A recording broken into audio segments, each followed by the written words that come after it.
I wrote my book, The Secret Life of Real Estate and Banking.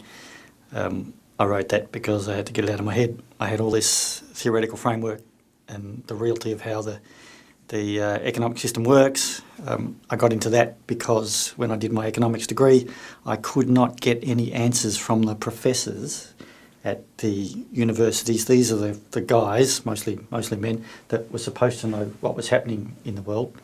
I did my degree when there was basically double-digit unemployment and double-digit inflation, and the economists all said that that couldn't coexist at the same time. Here we were, coexisting. High unemployment, high inflation. So I resolved at that point to work out why this was happening.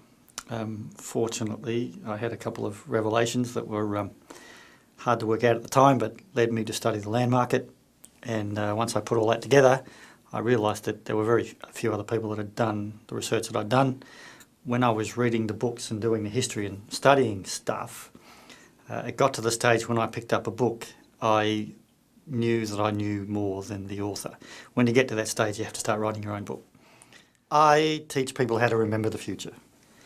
It's pretty simple.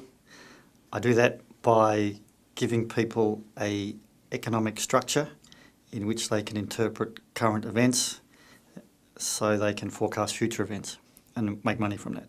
The structure of the economy that I teach people is an 18.6-year boom and bust cycle, credit and land driven. Once you get the theoretical framework of how that is structured, it's pretty obvious that it's just more than theory. That's the way the economy is built. Once you know that structure, you can choose to believe this or not, but it's very easy. The economy becomes very easy to forecast. Not only that, it becomes easy to forecast the sort of politicians that we're going to get in office. It becomes easy to forecast what those politicians are going to do and in whose interest they're going to act. And then it becomes very easy to forecast the results.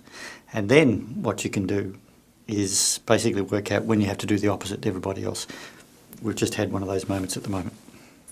I created Property Sharemarket Economics probably because now I've got more appropriate people to work with, I'm tired of having people say that what I do can't be done. So if you want to know that it can be done, subscribe to the service. What I can do with Property Sharemarket Economics is I can take away for you the guesswork of understanding how the system works. Once you take away the guesswork, then you can be far more certain what you should do with your investments and when you should do it. So that goes for all the asset classes.